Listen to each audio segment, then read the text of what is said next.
Hello friends, welcome to TNPSC kingdom. இன்னைக்கு நம்ம இந்த வீடியோ பதிவில் என்ன தகவல் பற்றி பார்க்க போகிறோம் அப்படின்னா, 6ஆம் வகுப்பு புதிய பாடப்புத்தகத்தில் உள்ள இயல் 1ல் உள்ள வளர் தமிழ் அப்படிங்கிற பாடத்துக்கான ஒரு விளக்கம் தான் பார்க்க போகிறோம். சரிங்களா?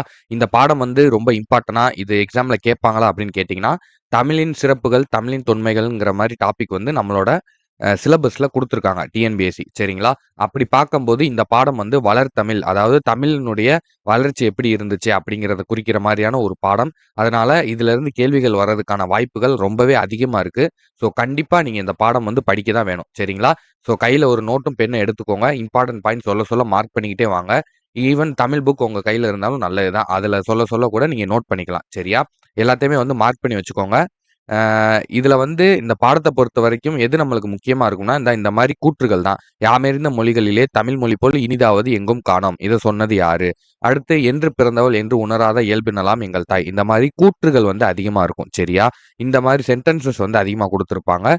தமிழ் எழுத்துக்கள்லாம் எங்கே முதல்ல தோன்றுச்சு? எந்த தொல்காப்பியத்திலயா, சிலப்பதிகாரத்திலயா? அதுக்கப்புறம் தமிழ் எப்படிப்பட்ட மொழி? சீர்மையான மொழி, வளமையான மொழி அப்படிங்கிற மாதிரியான தமிழினுடைய சிறப்புகள், அதுல உள்ள தொன்மைகள், இது எல்லாத்தையும் பத்தி சொல்லியிருப்பாங்க. ரொம்ப ஈஸியான பாடம் தான். ரொம்ப இன்ட்ரெஸ்டிங்கா இருக்கும். சரி வாங்க இப்ப நம்ம பாடத்தை ஸ்டார்ட் பண்ணலாம். கவனமா பாருங்க. வெறும் 10 மினிட்ஸ்ல நான் இதுக்கான எக்ஸ்பிளனேஷனை உங்களுக்கு குடுத்துடுறேன். நீங்க அதுக்கப்புறம் போய் புக்க நீங்க பார்த்தீங்க அப்படின்னா, உங்களுக்கு ஈஸியா மைண்ட்ல ஏறிரும், ஸ்டோர் ஆயிரும். ஸோ கவனமா வேற எந்த சிந்தனையும் இல்லாம வீடியோ மட்டும் கவனமா பாருங்க. உங்களுக்கு இந்த பாடம் ஈஸியா புரியும். சரியா? இப்ப வாங்க ஸ்டார்ட் பண்ணலாம்.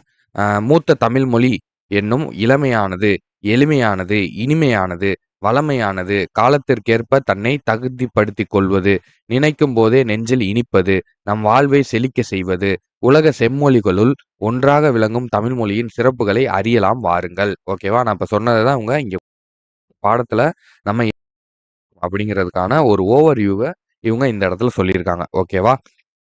சரி, இப்ப நம்ம பாடத்தை ஸ்டார்ட் பண்ணலாம். மனித இன பரிணாம வளர்ச்சியின் சிறப்புகளுள் ஒன்று மொழி.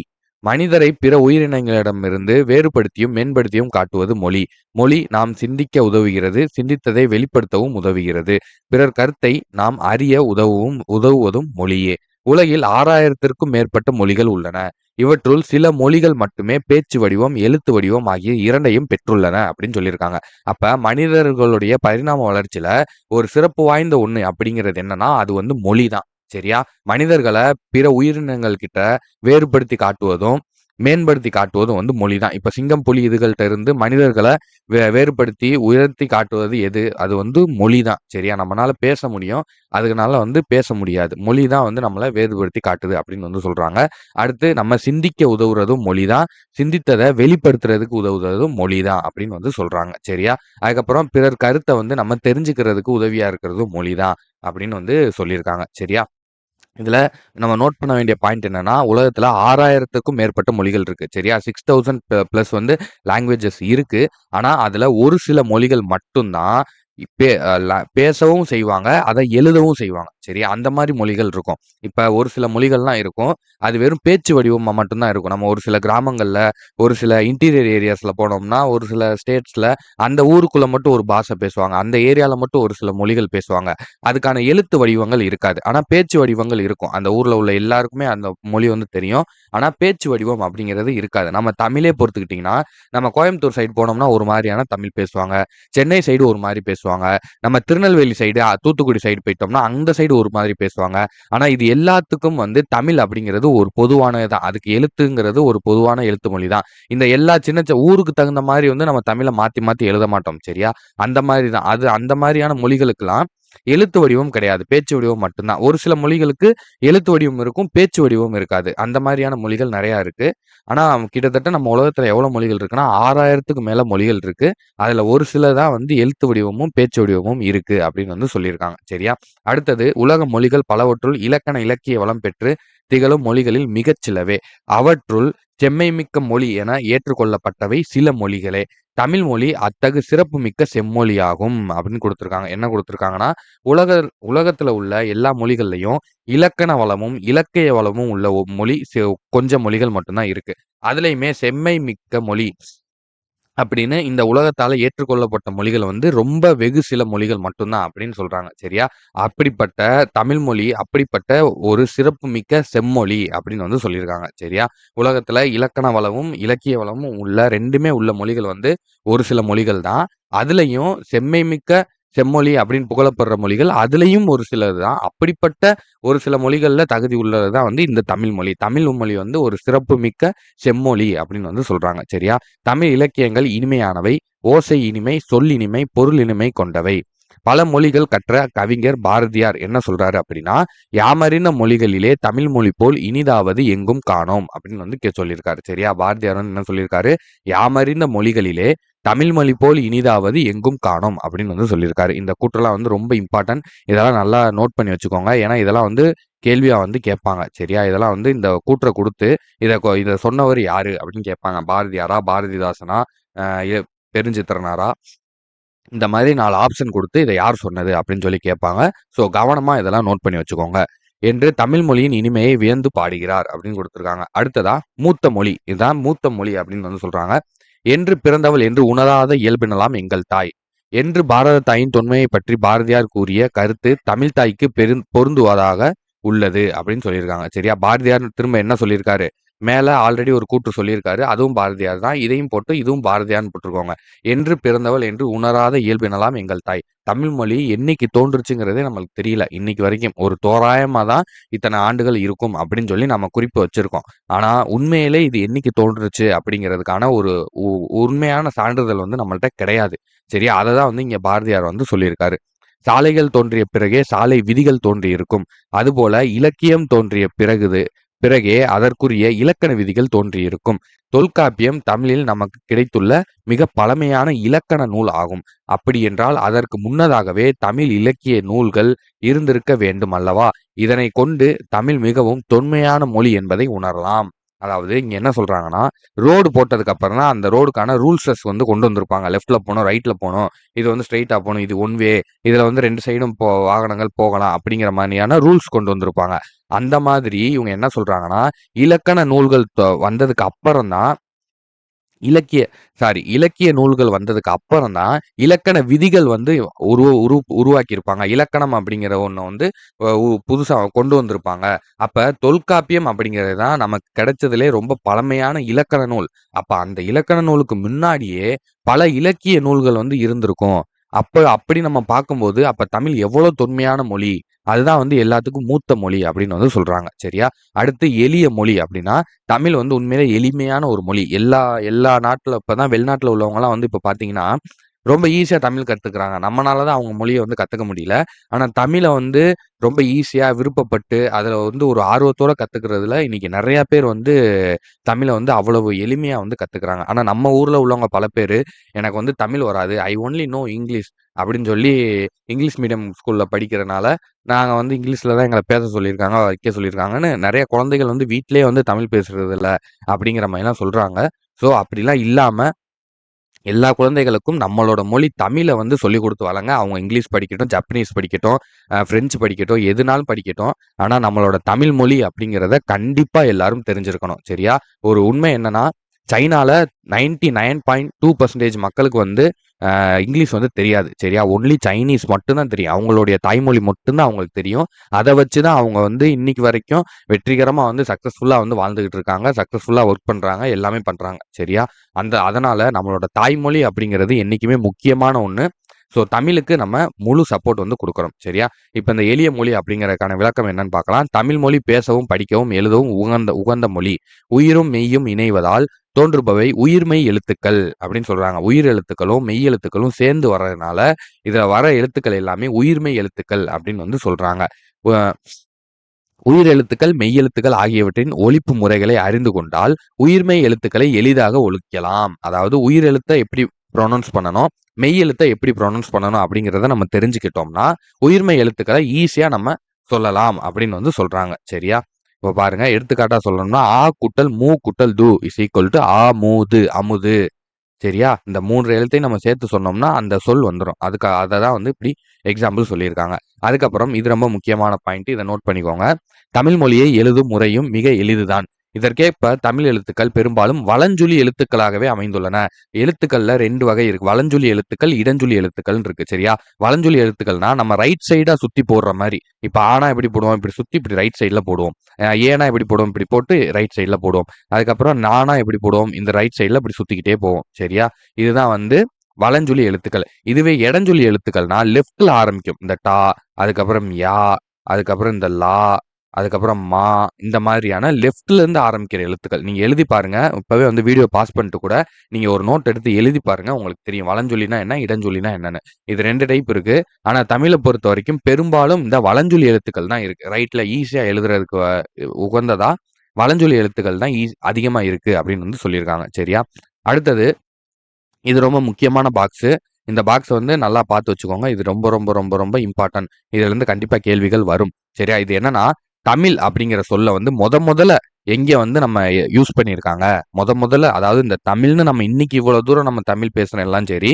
ஆனா தமிழ் அப்படிங்கிற வார்த்தை எந்த ஒரு இலக்கிய நூல்ல முதல்ல தமிழர்கள் வந்து பயன்படுத்தியிருக்காங்க அப்படின்னா, தொல்காப்பியம்ல தான் பயன்படுத்தியிருக்காங்க. எந்த இடத்துல அப்படின்னா, தமிழன் கிளவியும் அதனோடற்றே அப்படிங்கிற இடத்துல தமிழ் அப்படிங்கிற சொல்ல வந்து பயன்படுத்தியிருக்காங்க.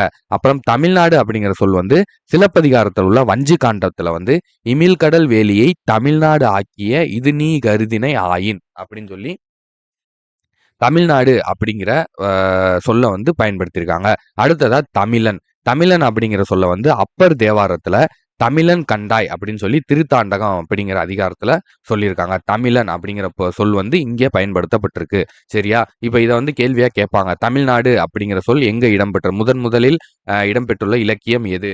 சிலப்பதிகாரம், மணிமேகலை, தொல்காப்பியம், அப்பர் தேவாரம் இப்படி 4 ஆப்ஷன் கொடுத்து உங்கள்ட்ட எதுன்னு கேட்பாங்க. புரியுதா? ஸோ இந்த மாதிரியான ஆப்ஷன்ஸ் கேட்பாங்க. ஸோ இதை வந்து நோட் பண்ணி வச்சுக்கோங்க.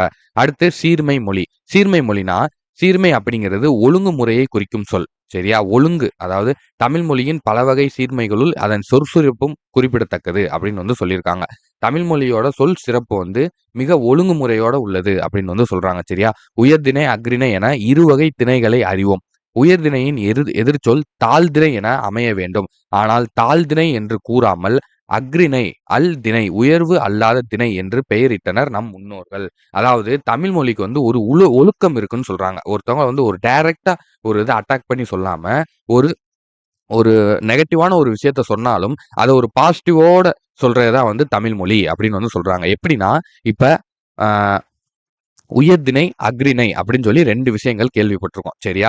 உயர்திணை அப்படிங்கிறதுக்கான ஆப்போசிட் என்ன வரணும்னா, தாழ்திணை அப்படின்னு தான் வரணும். ஆனா நம்ம முன்னோர்கள் தாழ்த்திணை அப்படின்னு சொல்லாம, ஏன்னா தாழ்த்தி சொல்ற மாதிரி இருக்கு. அதனால தாழ்திணை அப்படின்னு வைக்கக்கூடாதுன்னு அஃறிணை அப்படின்னு வச்சிருக்காங்க. அஃறிணைக்கான விளக்கம் என்னன்னா, அல் கூட்டல் திணை. அதாவது உயர்வு அல்லாத திணை அப்படின்னு அர்த்தம். உயர்திணை, உயர்வு அல்லாத திணை அப்படின்னு கொடுத்திருக்காங்க. புரியுதா? அதே மாதிரி தான் பாகற்காய். பாகற்காய் அப்படிங்கிறது கசப்பு சுவை உடையது. சரியா? அதுக்கு வந்து கசப்பு காய் அப்படின்னு வந்து பேர் வச்சிருக்கலாம். ஆனா இனிப்பு இல்லாத காய் பாகு அல் காய், பாகு அல்லாத காய், இனிப்பு அல்லாத காய் அப்படின்னு வந்து பேர் வச்சிருக்காங்க. பாத்தீங்களா? அப்ப எந்த அளவுக்கு நம்மளுடைய தமிழ் மொழி வந்து எந்த அளவுக்கு சிறப்பானதா இருக்கு பாருங்க. ஒரு சொல்லுல கூட, ஒரு காயினுடைய ஒரு பெயர்ல கூட அந்த அதுக்கான ஒரு ஒரு அந்த ஒரு வேல்யூ வந்து அதுக்கு குறைஞ்சிடக்கூடாது.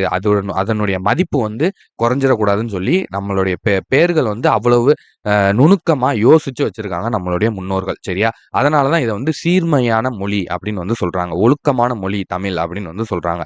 அடுத்து வளமை மொழி. சரியா? இந்த படம் வந்து ரொம்ப இம்பார்ட்டன்ட். இந்த படத்தை வந்து பார்த்து வச்சுக்கோங்க. ஒரு பூ ஆரம்ப நிலையிலிருந்து அதோடைய 7 நிலைகள் என்னன்னு சொல்றது. சரியா? இந்த படம் தான். அரும்பு, மொட்டு, முகை, மலர், அலர், வீச், செம்மல். சரியா? இதை ஒரு 2, 3 நாளைக்கு வந்து நீங்க திரும்ப திரும்ப சொல்லி பார்த்தீங்கன்னா உங்களுக்கு மைண்ட்ல ஏறிடும். அவ்வளவுதான்.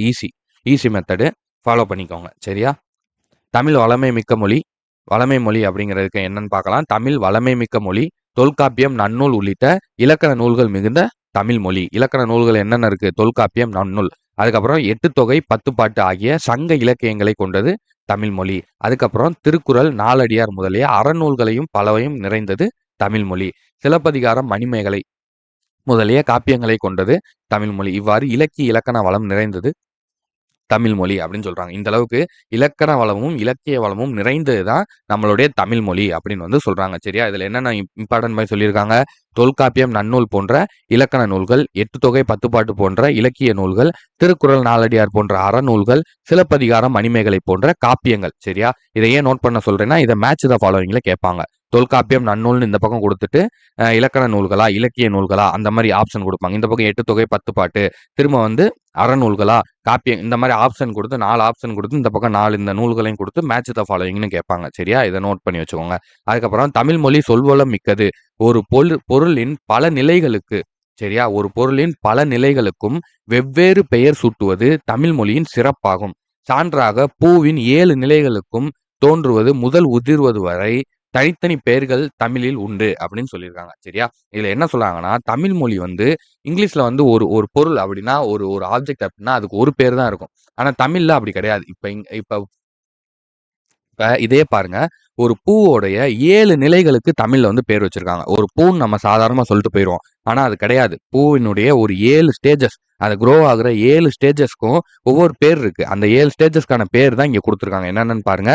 அரும்பு, அடுத்து மொட்டு, முகை, மலர், அலர், வி, செம்மல். இதுல இந்த மொட்டு, அரும்பு இதெல்லாம் வந்து நம்ம கேள்விப்பட்டிருப்போம். நம்ம ஊர்கள்ல, இந்த கிராமங்கள்லலாம் சொல்லுவாங்க. மொட்டு மொட்டு விட்டுருக்கு. இப்பதான் மொட்டு விட்டுருக்கு செடி. இப்பதான் பூ வந்து மொட்டு விட்டுருக்கு.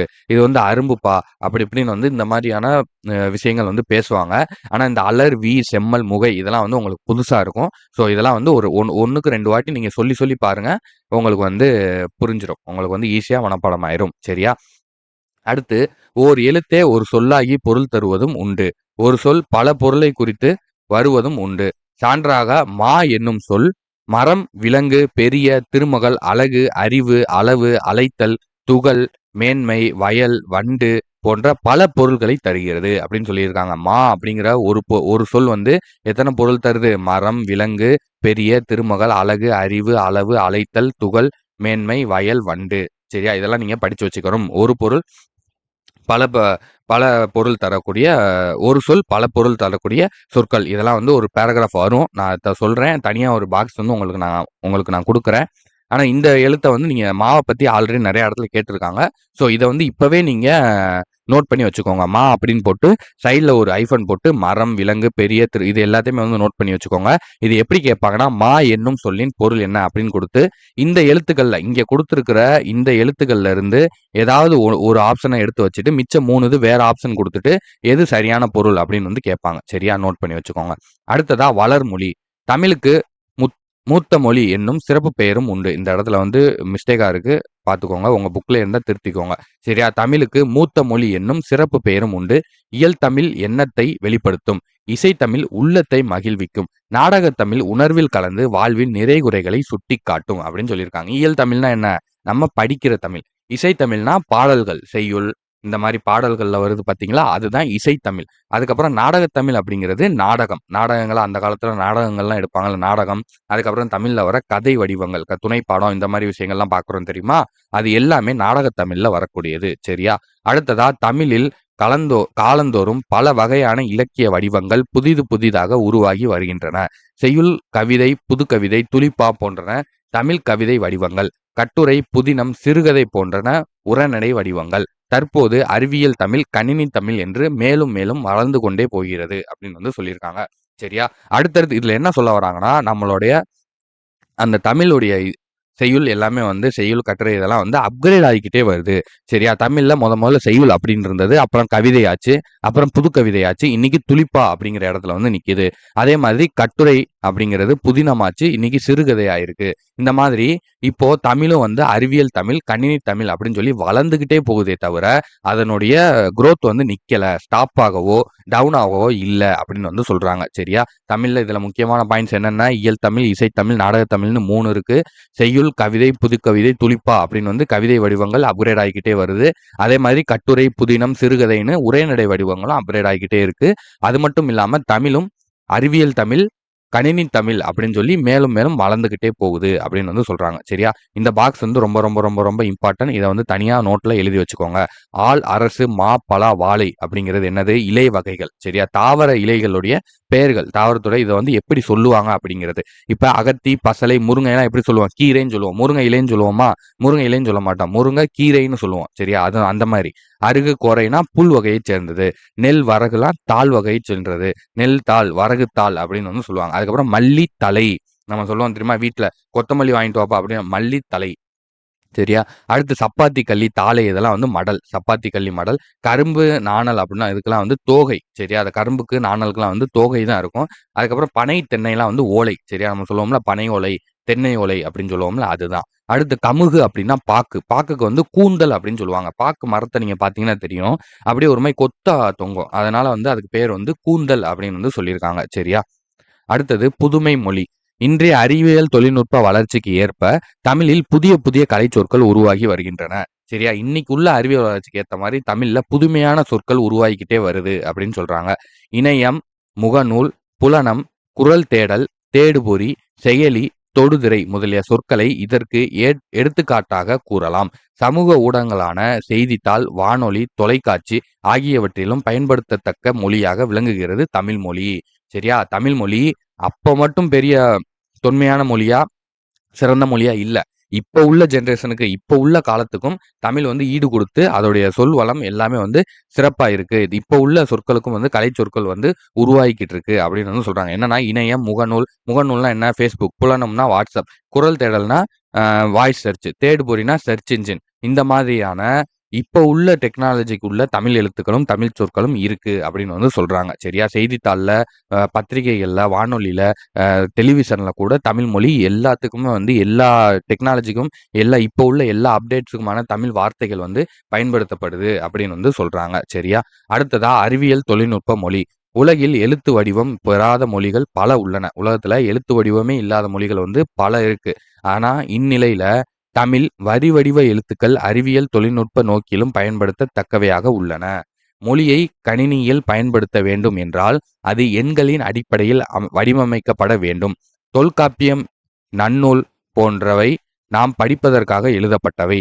ஆயினும் அவை கணினி மொழிக்கும் ஏற்ற நுட்பமான வடிவத்தையும் பெற்றுள்ளன அப்படின்னு சொல்லியிருக்காங்க. சரியா? என்ன சொல்றாங்க பாருங்க. அதாவது இப்ப நம்ம கணினியில ஒரு விஷயத்த ப்ராசஸ் பண்ணோம் அப்படின்னா, அத எண்களினுடைய அடிப்படையில தான் பண்ண முடியும். நம்பர்ஸோட வச்சு தான் அத வந்து நம்ம கோட் பண்ண முடியும். ஆனா தொல்காப்பியம், நன்னூல் அந்த மாரியான நூட்கள்ல நம்ம படிப்பதற்காக தான் எழுதியிருக்காங்க. ஆனாலும் அத கணினி மொழிக்கு ஏற்ற நுட்பமான வடிவத்துல அத ரெடி பண்ணியிருக்காங்க. அத வந்து அமைச்சிருக்காங்க அப்படின்னு வந்து சொல்றாங்க. சரியா? கணினியிலேயே நம்ம வந்து ஏத்தி நம்ம படிக்கக்கூடிய வகையில, அத வந்து அந்த காலத்திலேயே வந்து நுட்பமான வகையில அத வந்து இயற்றியிருக்காங்க அப்படின்னு வந்து சொல்லியிருக்காங்க. அடுத்ததா ஆயினும் அவை கணினி மொழிக்கும் ஏற்ற நுட்பமான வடிவத்தை பெற்றுள்ளன அப்படின்னு வந்து சொல்லியிருக்காங்க. சரியா? அதுக்கப்புறம் இந்த பாக்ஸும் ரொம்ப முக்கியம். தமிழ் எண்களை அறிவோம் அப்படிங்கிற இந்த பாக்ஸ் வந்து நல்லா பார்த்துக்கோங்க. 1னா என்ன தமிழ்? 2னா என்ன? 3னா என்ன? 4னா என்ன? 5னா என்ன? 6னா என்ன?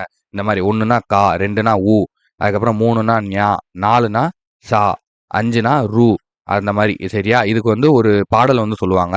எப்படின்னா, "கடலை உருண்டை நன்கு சுவைத்து ருசித்து சாப்பிடு என்று அம்மா கூறினாள்." அப்படிங்கிறது தான் இதுக்கான பொருள். இந்த இந்த ஒரு லைன வந்து ஞாபகம் வச்சுக்கோங்க. நீங்க எல்லாத்துக்குமே வந்து ஆன்சர் பண்ணிறலாம். சரியா? கடலை உருண்டை நன்கு சுவைத்து ருசித்து சாப்பிடு என்று அம்மா கூறினாள். சரியா? மொத்தம் 1லேருந்து 9 வரைக்கும் எல்லா இதுக்கான சொற்களும் வரும். சரியா? மூத்த மொழியான தமிழ் கணினி, இணையம் போன்றவற்றில் பயன்படுத்தத்தக்க வகையில் புது மொழியாகவும் திகழ்கிறது. இத்தகு சிறப்புமிக்க மொழியை கற்பது நமக்கு பெருமை அல்லவா? தமிழ் மொழியின் வளமைக்கும், வளர்ச்சிக்கும் பங்காற்ற வேண்டியது நமது கடமை அல்லவா? அப்படின்னு கேட்கறாங்க. சரியா? இது ஓகே. இதோட அந்த பாடம் முடிஞ்சுச்சு. அடுத்ததா இந்த பாக்ஸ். இதுவும் வந்து ரொம்ப ரொம்ப ரொம்ப ரொம்ப இம்பார்ட்டன்டான பாக்ஸ். சரியா? இதுல வந்து அந்த சொற்கள் குடுத்து நம்ம ஏற்கனவே பார்த்தோம் தெரியுமா? தமிழ் சொற்கள் வந்து எங்கெங்க பயன்படுத்திட்டு இருக்காங்க? தமிழ் அப்படிங்கிற சொல் வந்து எங்கே பயன்படுத்தியிருக்காங்க? தமிழன் அப்படிங்கிற சொல் எங்கே பயன்படுத்தியிருக்காங்க? தமிழ்நாடு அப்படிங்கிறது எங்க பயன்படுத்தியிருக்காங்க? அப்படின்னு நம்ம மேல பார்த்தோம் இல்லையா? அதே மாதிரி இந்த இந்த சொற்கள்லாம் வந்து எங்கெங்க முதல்ல தமிழ்ல வந்து பயன்படுத்தியிருக்காங்க? எந்த இலக்கியத்துல பயன்படுத்தியிருக்காங்க? அப்படிங்கிறத குடுத்திருப்பாங்க. வேளாண்மை அப்படின்னா கலித்தொகையிலயும், திருக்குறள்லயும். உழவர் அப்படின்னா நற்றிணையில, பாம்பு அப்படின்னா குறுந்தொகையில, வெள்ளம் அப்படின்னா பதிற்றுப்பத்துல. இந்த மாரி இது வந்து ஒரு 20 இருக்கும். சரியா? இத வந்து ரீட் பண்ணிக்கோங்க. இத எல்லாத்தையும் நோட் பண்ணி எழுதி வச்சுக்கிட்டு, இதுல இருந்துலாம் கண்டிப்பா கேள்விகள் கேட்பாங்க. ஸோ, இதெல்லாம் நீங்க வந்து கைப்பட எழுதி வச்சுட்டு, அத தினமும் டெய்லி திரும்ப திரும்ப எந்திரிச்சு, சும்மா பாருங்க எவ்வளோ நேரம் ஆகும்? ஒரு 2 நிமிஷம் ஆகுமா இத நீங்க ஃபுல்லா வாசிக்க? 2 நிமிஷம் தான் ஆகும். டெய்லி ஒரு 2 மினிட்ஸ் செலவழிச்சு, இத நீங்க டெய்லி காலையில எந்திரிச்சோனையோ, இல்ல உங்களுக்கு டைம் கிடைக்கிறப்பயோ எடுத்து ஒருக்க ரீட் பண்ணீங்க அப்படின்னாலே போதும். ஒரு 10 நாள்ல இருந்து 15 நாளைக்குள்ள இது எல்லாமே உங்களுக்கு மனப்பாடம் ஆயிரும். சரியா? ஸோ அதனால இதெல்லாம் இவ்வளோ பெருசா இருக்கே அப்படின்லாம் வந்து நீங்க பயப்பட தேவையில்ல. அதுக்கப்புறம் இப்போ புக் பேக்ல இந்த பாடல்லாம் வந்து தேவையில்ல. ஏன்னா பிறந்தநாள் வாழ்த்து பத்தி தான் சொல்லியிருக்காங்க. அறிவுமதியும் நம்மளுக்கு வந்து கிடையாது. ஸோ அதனால நம்மளுக்கு இந்த பாடல் தேவையில்ல.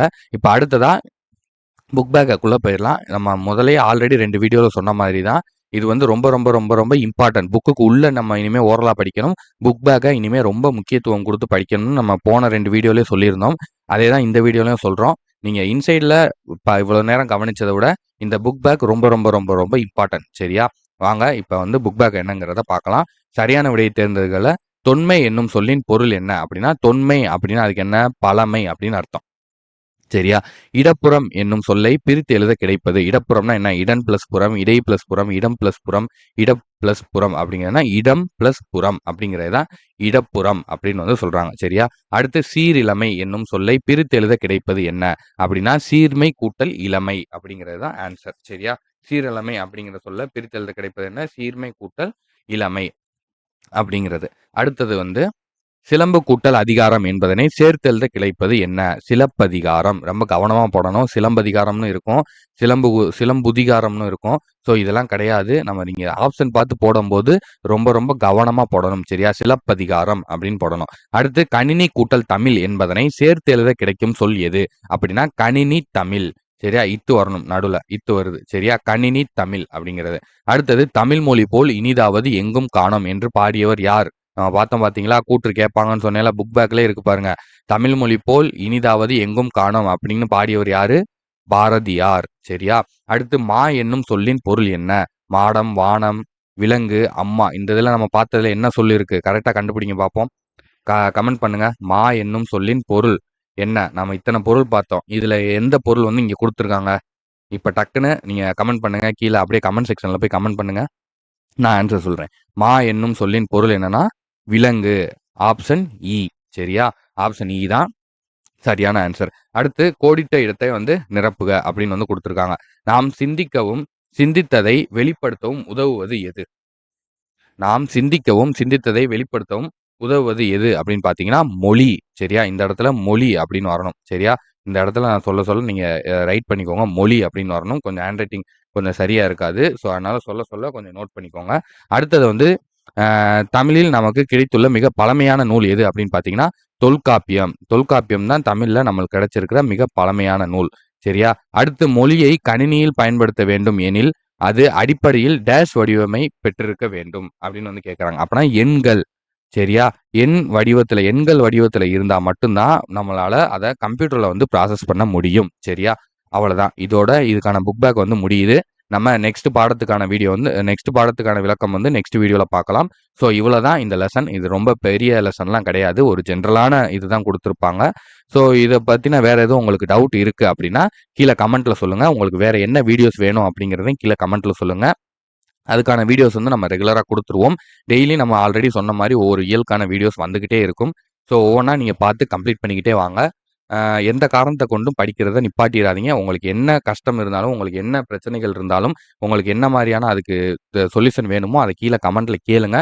உங்களுக்கு என்ன தேவை அப்படிங்கிறத நாங்க கண்டிப்பா உங்களுக்கான முழு உதவி பண்றோம். முழு சப்போர்ட் பண்றோம். இந்த டிஎன்பிஎஸ்சி குரூப் 4 2025ல கண்டிப்பா உங்களுக்கான ஒரு வேலைய வாங்கி குடுக்குறது எங்களுடைய கடமை. கண்டிப்பா நாங்க அத செய்வோம். உங்களுக்கு என்ன டவுட் இருந்தாலும் கேளுங்க. அதுக்கான ஆன்சர் வந்து நாங்க சொல்றோம். சரியா? சரி ஓகே. நம்ம டைம் வேஸ்ட் பண்ண வேணாம். இதோட இந்த வீடியோ வந்து முடிச்சுக்கலாம். தொடர்ந்து படிக்க ஆரம்பிங்க. படிக்கிறத நிப்பாட்டாதீங்க. படிச்சுக்கிட்டே இருங்க. ஓகேவா? Thank you. All the best.